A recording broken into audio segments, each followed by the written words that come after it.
I never expected to catch the HOA president stealing from me on the day of my block party triumph. Yet there I stand in the corner of my own backyard in Willow Creek Estates, watching Barb Kensington and her daughter Tiffany hunched over a stack of cream-colored envelopes. My iced tea glass freezes halfway to my lips as Tiffany's fingers deftly sort through the cash and checks, tallying amounts in a small notebook, while Barb nods approvingly, her pearl earrings swinging like tiny victory bells. The sunny afternoon tilts slightly beneath my sandals. This is supposed to be the happiest day in my new home after 3 years of pure HOA hell. Across the perfectly manicured lawn, exactly 2.5 inches tall, as per Rule 4.2b, Ryan chats with our new neighbors, his face relaxed and happy, unaware that the HOA board is dismantling our hard-earned contributions right under our noses. The glass slips from my fingers. It shatters against the patio stone, sending shards and sweet tea spraying across my sundress like a bad omen. Several heads turn, but I barely register the stares. Barb and Tiffany look up, startled, guilty expressions flashing across their faces before Barb arranges her features into that signature concerned president worry she practices in the mirror every morning. "Mia, honey, are you all right?" she calls, sliding the envelopes behind her clipboard as if I hadn't already seen them, her voice dripping with that fake honey that always precedes a $250 fine. I cross the lawn, each step deliberate despite my shaking knees.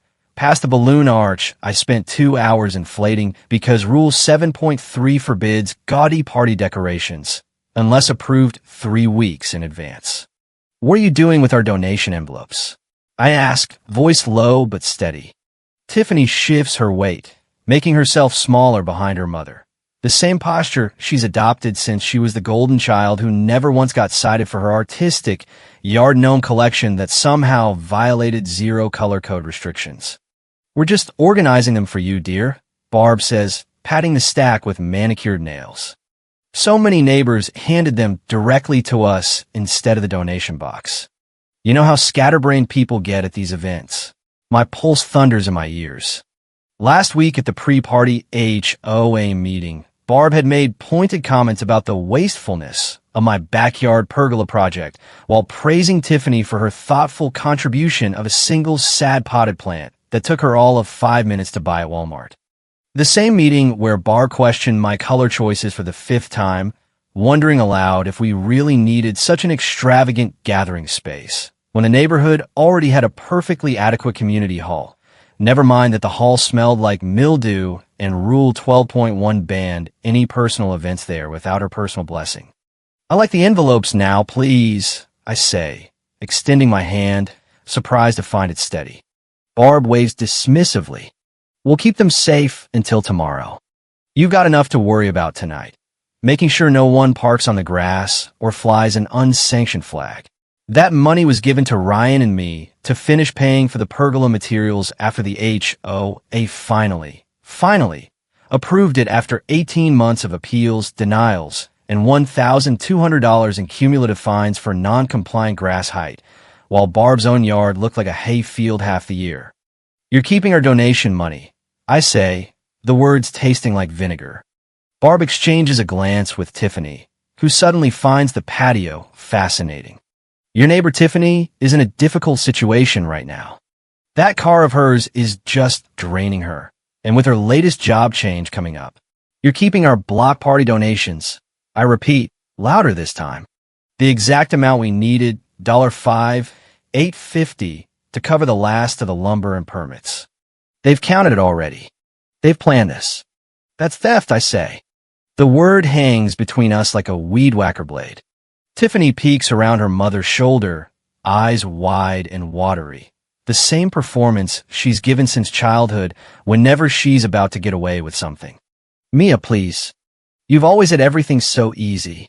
My roommate just moved out and I can't cover rent alone." "Easy." The word nearly chokes me. "You think my life has been easy?" "Now, girls," Barb's voice sharpens, still smiling for the neighbors who are starting to glance our way. "Mia, we're your HOA board. We're just holding this money because Tiffany needs help getting back on her feet. It's what neighbors do. They help each other. Tiffany nods vigorously behind her, but I catch the small, smug twitch at the corner of her mouth. The same twitch I've seen every time Barb waved a fine for her while slapping me with one for a single dandelion. I stare at them both, suddenly seeing with perfect clarity the pattern that's defined my entire time in Willow Creek. Tiffany needs, the board provides. Tiffany falters, I get fined. Tiffany wants, I surrender my sanity to appeals. The late afternoon sun catches on my new pergola beams as I flex my fingers, steadying myself. For the first time, I realize what's truly at stake here. Not just the money, but the final shred of belief that this neighborhood might ever see me as worthy of the same consideration they've always given Tiffany and her mother. My hand stops trembling as I extend it again. The envelopes. Now, I say it loud and clear. When Barb opens her mouth to argue, I cut her off. I say it now. I clutch the envelopes in my hand, knuckles white against cream cardstock. Across the yard, my neighbor Mr. Grayson stands with Ryan's cousin, nursing a lemonade. The moment my eyes find him, his gaze skitters away like a cockroach caught in sudden light. His shoulders hunch forward slightly, the same posture he adopts when Barb bullies him into uncomfortable votes. My heart thunders against my ribs. The cheerful chatter of the string quartet fades to white noise as understanding crashes through me with brutal clarity. Not just Barb and Tiffany. All three of them. They plotted this together. Even on the day I finally got my pergola approved, I was never going to be the priority. Lauren, Ryan's cousin, touches my elbow. Is everything okay? I manage a tight smile. Neighborhood matter. Would you excuse me? The community association manager, a balding man with kind eyes who's seen too many of Barb's tantrums, offers his makeshift office in the garage when he notices my trembling hands and the collection of envelopes I'm guarding. I follow him down the stone path past curious guests who pretend not to stare. Inside the garage, Barb sits comfortably on a folding chair as though she's been invited to tea rather than caught stealing. Tiffany perches daintily beside her, dabbing at dry eyes with a cocktail napkin. I remain standing, the envelopes clutched against my chest. Barb pats the empty chair next to her. Sit down, honey. You're making this into something it isn't. The patronizing gesture, as though I'm still the new girl who doesn't understand how things work around here, makes my jaw clench. Before I can respond, the side door opens behind me. Grayson slips in, positioning himself naturally at Barb's side. The three of them form a united front, just as they have my entire 3 years here. We've been managing Tiffany's car payments for nearly 4 years now, Grayson explains, not quite meeting my eyes. Her landlord raised the rent again last month. This would be her third job change, Barb adds, smoothing non-existent wrinkles from her pastel blazer. The job market isn't what it used to be. Tiffany sniffles dramatically. I just need a little help with my credit card. It's only $2,800. $2,800? I repeat, my voice hollow.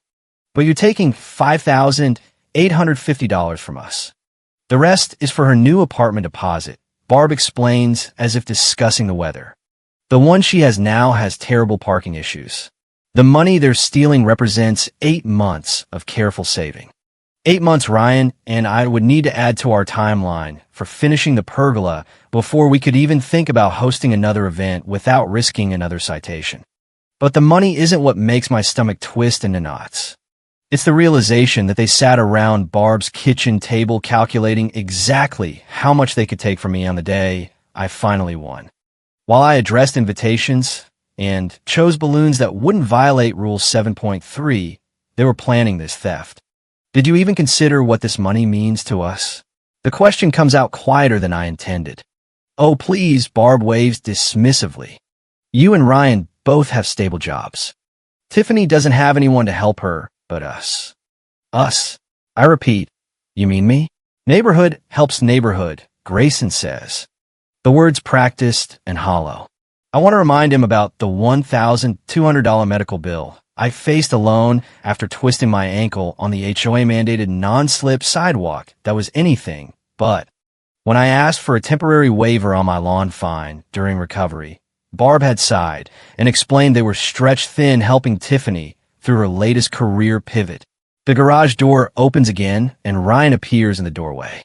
His face remains calm, but his eyes scan the room with alert precision, taking in the tableau of the HOA board arranged against me. When his gaze lands on the envelopes in my hands, understanding flickers across his features. Grayson shifts uncomfortably, adjusting his tie with a finger. For the first time, I wonder if I should expose every instance of their favoritism for my 3 years here right there in my own party, or if responding with quiet dignity would be the more powerful statement.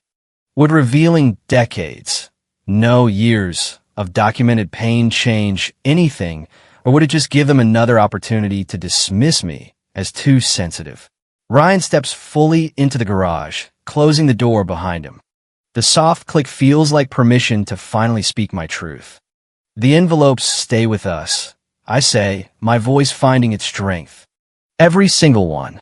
Mia, be reasonable. Grayson starts, but falls silent when Ryan moves to stand beside me. The simple act, Ryan choosing his place next to me rather than trying to mediate, speaks volumes. For once, someone in this room sees me as the priority, not an afterthought, not a resource to be drained for Tiffany's benefit, just me, worthy of defense, worthy of standing my ground. Tiffany's face crumples into practiced tears, a performance I've watched since the day I moved in, and she cried her way out of a flag violation while I got cited for my American flag being 2 inches too wide. But for the first time, I don't feel the familiar pull to surrender, to smooth things over, to sacrifice my needs for neighborhood harmony. We're not discussing this further, I say, resting my hand on the envelopes. These donations were given to Ryan and me to finish our pergola and start building something real here. Barb opens her mouth to argue, but something in my expression stops her. Perhaps she finally sees what I've only just discovered myself, that her power over me has limits and we've just reached them. The garage feels smaller now, the air heavy with unspoken accusations and the faint smell of motor oil mixed with Barb's overpowering floral perfume. My neighbor's face drains of color as he reads the situation. This is ridiculous. Tiffany erupts, her composure fracturing. Mia already has everything. A husband with a good job, a career she actually sticks with, that stupid pergola she fought us for. She doesn't even need this money. The outburst hangs in the air, raw and revealing. Not about need at all, but jealousy wrapped in HOA authority. The association manager, Mr. Patterson, who's been quietly observing from the corner, clears his throat. Perhaps I can offer a solution, as this appears to be a delicate neighborhood matter. I'd be happy to secure the donation envelopes and the community safe until tomorrow morning. Tiffany's face flushes crimson. You don't understand. I have bills. That aren't Mia's responsibility, Mr. Patterson finishes firmly. Our policy is clear regarding community donations. They belong to the person who organized the event. Barb's lips press into a thin line as her scheme unravels in front of witnesses. The public nature of their exposure clearly wasn't part of her plan. She prefers her power plays behind closed doors where she can rewrite the minutes. Mia, Grayson's voice sounds tired. Can we handle this as neighbors without all this legal business? The question catches me off guard. For a heartbeat, I hesitate. Should I give them one last chance to make amends? Or was it time to finally break free from the pattern that had defined my entire time in Willow Creek? Before I can answer, the garage side door opens. My friend Monica appears, her sundress slightly wrinkled from dancing, concern evident on her face. Everything okay in here? She asks, her eyes finding mine. Ryan had sent for backup, anticipating the board's resistance. The realization warms me. He truly understood what I was up against. We're just sorting out a misunderstanding about the donations, Grayson says quickly, his tone conciliatory where minutes ago it had been demanding. Monica's eyebrows arch. A misunderstanding about whose donations they are? Something like that, I reply, finding strength in her presence. Mr. Patterson steps forward. As I was explaining to the board, our community policy is quite clear. Donations collected at resident-hosted events belong to the host. He gestures toward the envelopes. I'll have these secured in the safe until morning, unless you'd prefer to take them now. The safe would be perfect. Thank you, Ryan answers. Barb's fingers twitch against her clipboard. Grayson begins backpedaling, his excuses flowing freely. We were only trying to organize things, he offers weakly. A misunderstanding about neighborly support. The party coordinator pokes her head into the increasingly crowded garage, her professional smile faltering as she senses the tension. Is everything all right? Some guests were wondering about the ribbon cutting for the pergola scheduled for 15 minutes from now. Barb seizes this final opportunity, rising to her feet with practiced dignity. Mia, she says, her voice dropping to that familiar threatening whisper. If you do this, if you choose this path, you need to consider what it means for your place in this neighborhood. The implied threat would have crushed me even a day ago. Now with Ryan beside me, Monica at the door, and the manager witnessing the board's true colors, it lands hollow. Mr. Patterson collects the envelopes. Each one a gift freely given to celebrate my pergola victory, not to bail out Tiffany's latest financial crisis. Grayson shifts uncomfortably. Perhaps we've all been too hasty. Let's discuss this tomorrow after everyone's had some rest. But the damage is done. In their desperate grab for resources they believe I don't deserve, they've revealed exactly who they are and who they've always been. Barb grabs my wrist with manicured fingers, her nails pressing into my skin. The same grip she's used since I moved in to silence me during board meetings, to steer me away from non-compliant plant choices, to control my every backyard decision. Her eyes water on command, a skill I've watched her perfect over HOA Zoom calls. Mia, she whispers, voice trembling with practiced vulnerability. If you do this, you're choosing yourself over your neighbors. Her eyes dart to Grayson, seeking backup. Grayson clears his throat, squares his shoulders beneath his polo shirt. Think about what you're doing, sweetheart, he says. Neighborhood harmony is thicker than individual wants. Tiffany hovers behind them, eyes wide and damp, bottom lip quivering. The performance she's given since the day she parked her SUV on my lawn and cried her way out of a ticket. No one will understand why you're treating us this way, Barb continues, squeezing my wrist tighter after everything we've sacrificed for you. Waving that one fine last spring, remember? The manager shifts uncomfortably near the door. Monica stands beside Ryan, both silent witnesses to the board's final manipulation attempt. The weight of 3 years of acquiescence presses against my chest, that familiar tightness threatening to silence me once more. But something has changed. The pressure of Ryan's wedding ring against my finger reminds me I'm no longer alone. The gold band catches the light, a circle with no beginning and no end, unlike the conditional harmony I've known since moving here. I look down at Barb's hand on my wrist. Her knuckles are white with effort, the diamond tennis bracelet Tiffany gave her for Christmas glinting against her skin. With my free hand, I gently lift her fingers from my wrist. I have documented every instance of favoritism toward Tiffany since I moved in. I say, voice steady, every fine you wave for her while slapping me with one for a single dandelion. Every board meeting you attended for her complaints while missing my appeals. Every car payment you quietly covered for her while telling me to figure it out when my first lawnmower broke. Barb's mouth opens, but I continue before she can interrupt. The $1,200 fine I paid myself after twisting my ankle on your safe sidewalk. The pergola plans I redrew 6 times while Tiffany's gnome army stayed untouched. The rent deposit you covered for her while telling me to figure it out when my mailbox was cited as non-standard. Grayson's face drains of color. You kept track all this time? I had to, I reply. Otherwise, I question whether I was imagining things when you told me I was being selfish for expecting equal treatment. Tiffany steps forward. This is ridiculous. You've always been jealous of me. No, Tiffany. I've always been invisible beside you. I turn back to Barb, who has recovered enough to attempt her signature dismissive laugh. I'm not choosing Ryan over the neighborhood.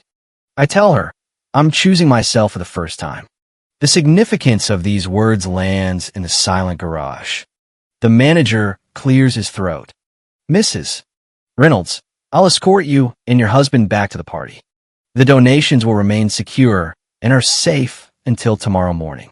Barb's face hardens. We're not finished discussing this. Yes, I say. We are. Ryan places his hand at the small of my back as we walk through the garage door. With each step, my spine straightens.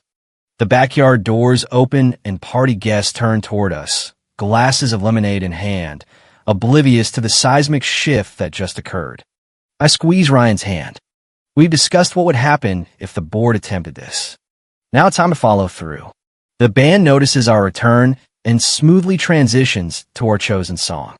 Ryan guides me to the center of the lawn, where our DJ stands ready with a microphone.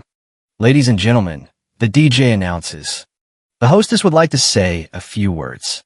I take the microphone, scanning the crowd, until I find Barb and Tiffany slinking in through the side gate. Tiffany immediately turns toward the exit, but a cluster of elderly neighbors blocks her path. Thank you all for coming today, I begin. My voice carries across the silent yard. Ryan and I are overwhelmed by your generosity and support. Every card, every donation, every moment you've shared with us today reminds us what true neighbors look like. My gaze moves deliberately to Ryan's parents who beam from their lawn chairs near the new pergola. I especially want to thank Jim and Barbara Crane. I continue for showing me what supportive neighbors look like. For treating me like family from the moment we met, for demonstrating that community doesn't come with conditions or comparisons. A murmur ripples through the crowd. From the corner of my eye, I see Barb stiffen, her social mask slipping. She whispers something urgent to Grayson, who nods and begins gathering their things. To everyone who contributed to our pergola and our future together, my voice catches, but I push through. Your generosity will help us start our life in Willow Creek on solid ground. We promise to honor your gifts by building something beautiful together. Applause erupts as I hand back the microphone. Ryan pulls me close, his lips brushing my ear. You did it, he whispers. I'm so proud of you. Across the yard, Barb and Tiffany make their way toward the exit, Grayson trailing behind them like a shadow. Several guests turn to watch them leave, whispering behind their hands. The rumors will spread through the neighborhood before morning. How Mia finally stood up to Barb. How the golden daughter Tiffany wasn't so golden after all. How the quiet new resident found her voice on her pergola day. Barb pauses at the gate, looking back at me one last time. I meet her gaze without flinching. For a moment, something like respect flickers across her face before she turns and disappears into the night. I don't know if I'll ever speak to them again. The thought brings neither sadness nor relief, only a strange, weightless freedom I've never felt before. The music swells around us. Ryan leads me into our first dance under the new pergola as husband and wife in this neighborhood. 6 months feels like a lifetime.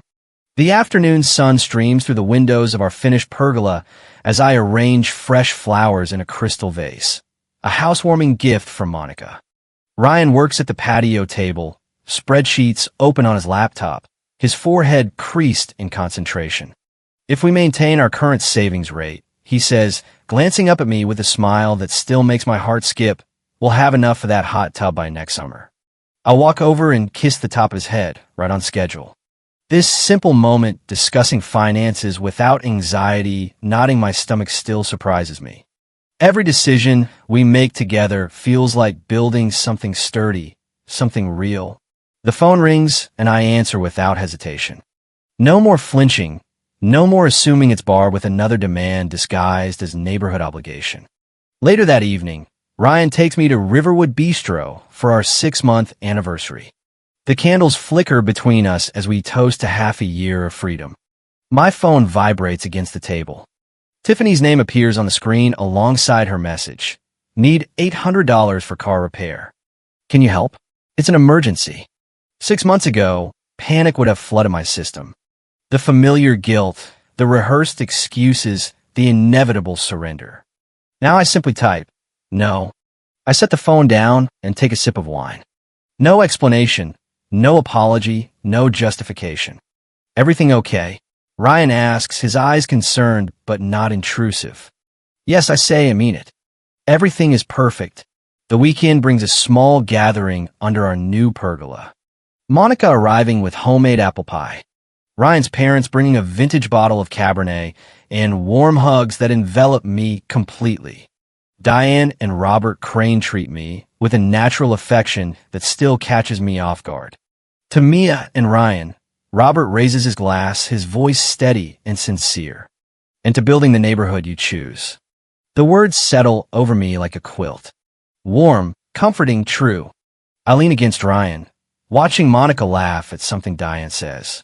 The evening light turning everything golden. This is what community should feel like.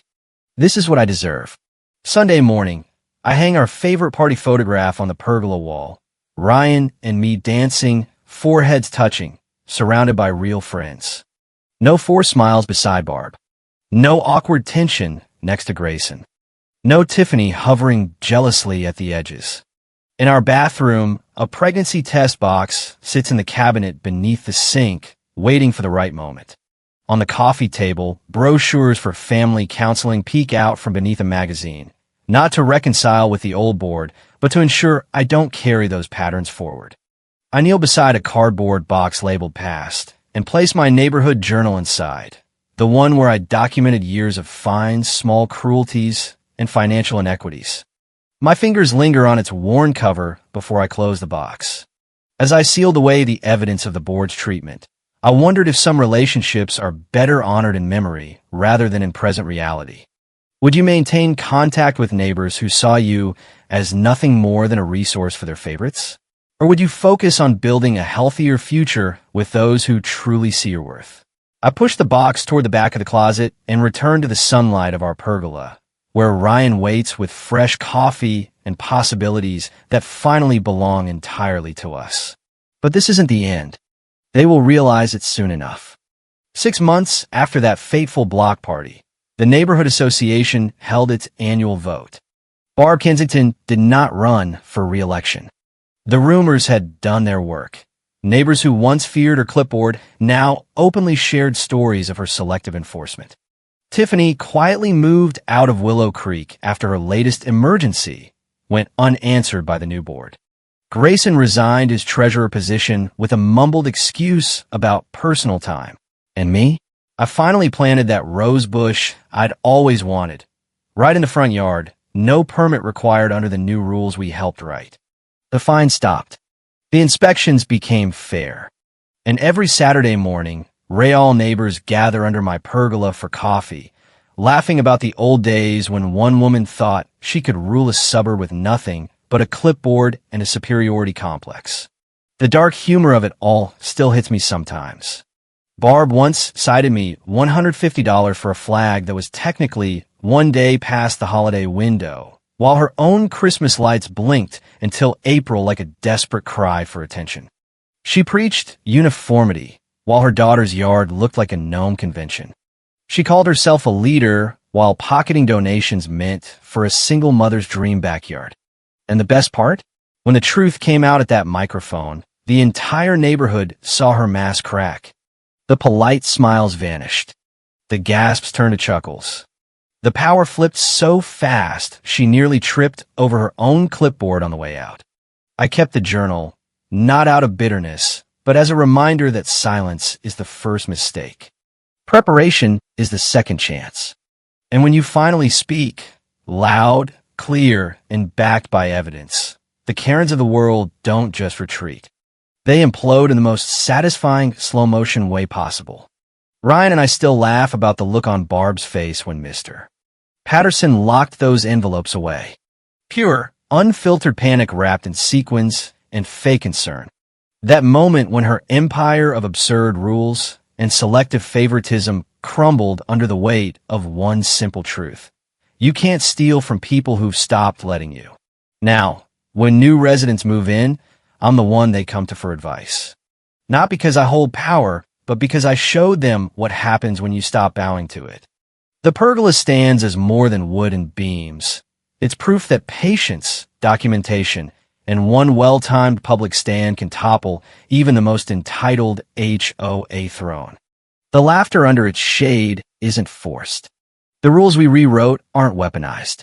And the money? Every last dollar went exactly where it belonged, into the life we chose, not the one Barb tried to dictate. If there's a lesson in all this HOA chaos, it's this. The neighborhood isn't defined by the loudest clipboard. It's defined by the quiet ones who finally refuse to be background noise. I no longer flinch at board emails. I no longer measure my grass to the millimeter. And when Tiffany's latest emergency text arrives, because some people never learn, I simply smile, sip my coffee under the pergola, and hit delete. Everything is perfect. The sun is warm. The neighbors are real. And the Karen who once ruled with fear now drives past my house with her windows up, pretending she doesn't see the victory garden blooming where her power used to grow. That's the sweetest revenge of all. Not shouting her down, but living so loudly in the freedom she tried to steal that she has no choice but to watch from the sidelines. And if another HOA Karen ever rises in Willow Creek, well, I still have that journal, and a microphone, and neighbors who now know exactly what happens when the envelopes go missing on party day. The end.